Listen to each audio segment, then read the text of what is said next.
में हमारे साथ छत्तीसगढ़ के पूर्व गवर्नर के.एम. सेठ साहब मौजूद हैं। सेठ साहब, स्वागत है आपका IBN 7 पर।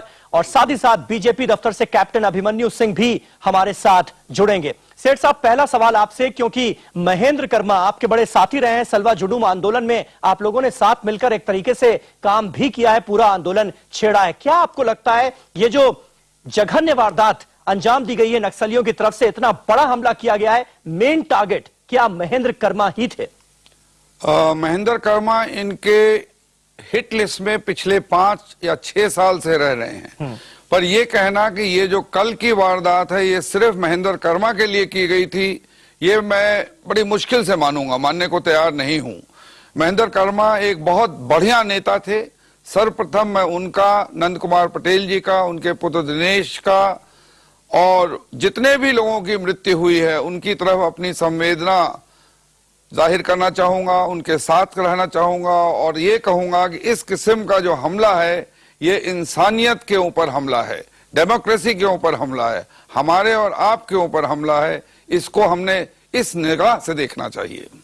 बिल्कुल। और बीजेपी दफ्तर से कैप्टन अभिमन्यु सिंह हमारे साथ हैं और अपने दर्शकों को यहां पर बताना चाहेंगे, स्वामी अग्निवेश भी इस वक्त हमारे साथ लाइव जुड़ चुके हैं। लेकिन अभिमन्यु जी, पहला सवाल आपसे, इस वारदात के बाद भी हमने देखा कि कांग्रेस पार्टी की तरफ से, कई नेताओं की तरफ से यह मांग हो रही है कि छत्तीसगढ़ सरकार जो है रमन सिंह की, वो पूरी तरह से नाकामयाब रही है नक्सली आंदोलन पर काबू पाने के लिए, और खास तौर पर इस मामले में जबरदस्त लापरवाही सामने आई है, इसलिए प्रदेश में राष्ट्रपति शासन लगा देना चाहिए। इस तरह के बयानों को किस नजरिए से देख रहे हैं आप और आपकी पार्टी? देखिए, ये नक्सली हमला ये भारत की संप्रभुता पर हमला है, ये देश के लोकतंत्र पर हमला है, देश के संविधान के खिलाफ एक लड़ाई है। यह एक राज्य के कानून व्यवस्था का मामला नहीं है, यह आंध्र प्रदेश, महाराष्ट्र और छत्तीसगढ़ की सीमा पर हुआ एक जघन्य आतंकवादी नक्सली हमला है, जिसकी घोर निंदा की जानी चाहिए, जिसकी कड़े से कड़े शब्दों में भर्त्सना की जानी चाहिए। आज समय है कि जो लोग हताहत हुए हैं, लोकतंत्र की राह में, लोकतांत्रिक प्रक्रिया के तहत जो लोग अपना राजनीतिक कार्यक्रम कर रहे थे, मैं कहूंगा कि वो लोकतांत्रिक मार्ग पर शहीद होने का काम उन्होंने किया है। ये देश में लोकतांत्रिक और संवैधानिक व्यवस्था में विश्वास रखने वाले लोग और जो लोकतांत्रिक और संवैधानिक व्यवस्था में बिल्कुल विश्वास नहीं रखते, ये नक्सलियों के बीच में और भारत के बीच की लड़ाई है। 8 राज्यों के अंदर नक्सलवाद चल रहा है, लंबा संघर्ष है, ये युद्ध चल रहा है और बहुत सैनिकों ने इसमें कुर्बानियां दी हैं, बलिदान दिए हैं। नहीं, लेकिन आज का हमला भी उसी परिप्रेक्ष्य में देखते हुए पूरे देश को एक होकर के इनके खिलाफ लड़ाई लड़नी चाहिए। नहीं कैप्टन अभिमन्यु, खास तौर पर अगर हम इस घटना का ही जिक्र करें, कांग्रेस के आला नेताओं का इतना बड़ा काफिला जिस रास्ते से जाता है उसी रास्ते से वापस भी लौटता है। आमतौर पर कायदा यह होता है कि ऐसे जगहों पर, खास तौर पर जब इतना वीवीआईपी मूवमेंट होने वाला हो, तो ट्रूप्स मौजूद होते हैं, फोर्सेस को डिप्लॉय किया जाता है, लेकिन यहां पर ऐसा नहीं था। इसे किसकी लापरवाही हम माने? देखिए, ये जांच के विषय है, जांच हो, और इसके अंदर केवल छत्तीसगढ़ सरकार नहीं बल्कि केंद्र सरकार मिलकर के और यहां तक कि आंध्र प्रदेश और जो महाराष्ट्र की सरकार मिलकर के भी ये जिसकी जांच करें कि कहां चूक हुई है। और नक्सली हमला बहुत योजना से करते हैं। महेंद्र कर्मा जी जो आज नहीं रहे, उनको छत्तीसगढ़ सरकार ने कोई विधायक नहीं होते हुए भी जेड कैटेगरी की सुरक्षा उनको मुहैया करवाई हुई थी।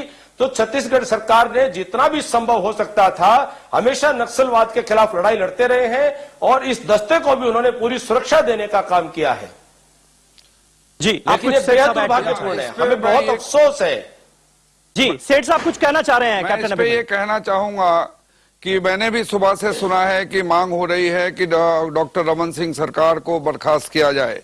मैं ये कहना चाहूंगा, आज पूरे देश में 8 से 9 राज्यों में नक्सलवाद का प्रकोप है। एक रमन सिंह एक one of the many chief ministers हैं जिन्होंने पॉलिटिकल विल दिखाई है इससे लड़ने की। उन्होंने, जैसा अभी कैप्टन अभिमन्यु ने कहा, महेंद्र कर्मा साहब को जेड कैटेगरी दे रखी थी। मेरा ख्याल है इसमें कोई एसओपी में चूक हुई है, लोकल लेवल पे चूक हुई है, ना कि राज्य लेवल पे कोई चूक हुई है और वो एक जांच का विषय है। बिल्कुल। स्वामी अग्निवेश भी हमारे साथ मौजूद हैं। स्वामी अग्निवेश, आप कई बार नक्सलियों और सरकार के बीच मध्यस्थ की भूमिका निभा चुके हैं। आपको लगता है कहां पर कमी रह जा रही है? सरकार की तरफ से क्या जो इच्छा शक्ति ऐसे आंदोलन को कुचलने के लिए नजर आनी चाहिए वो नहीं आ रही है, जिसकी वजह से सारी दिक्कतें हो रही हैं? देखिए, पिछले 60 वर्षों से हमने अपने देश के आदिवासियों के लिए संविधान में दिए गए 5वीं और 6वीं अनुसूची की अवहेलना की है। मूल कारण तो ये है, आदिवासियों में असंतोष है, उसको भुनाने के लिए कहीं कोई नक्सलवादी आ जाए या कोई माओवादी आ जाए। जिम्मेदारी हमारी बनती है, सरकार की बनती है। तथाकथित इस संप्रभुता वाली जो इतनी बड़ी विशाल सरकारें हैं जी, जिनकी सबसे बड़ी जिम्मेदारी संविधान की रक्षा करने की है, और यदि भारत का संविधान 5वीं 6वीं अनुसूची में आदिवासियों को मूल अधिकार दे रहा है, जल, जमीन, जंगल और खनिज संपदा का, तो वो क्यों नहीं उनको अधिकार दिए गए? आज तक क्यों नहीं दिए गए? किसी भी राज्यपाल ने, शेखर दत्त समेत किसी भी राज्यपाल ने उनकी अधिकारों की आवाज क्यों नहीं उठाई? क्यों नहीं अपने राज्यपाल को दिए गए अधिकारों का प्रयोग किया और राष्ट्रपति को समय समय पर इस बात की सही जानकारी भेजी? अभी जो ताजा तरीन घटना हुई है, इसकी मैं पुरजोर निंदा करते हुए, नक्सली हिंसा का विरोध करते हुए मैं ये कहना चाहूँगा कि वहाँ पर जो सुरक्षा प्रदान की जानी चाहिए थी, उसमें निश्चित रूप से कोताही बरती गई है।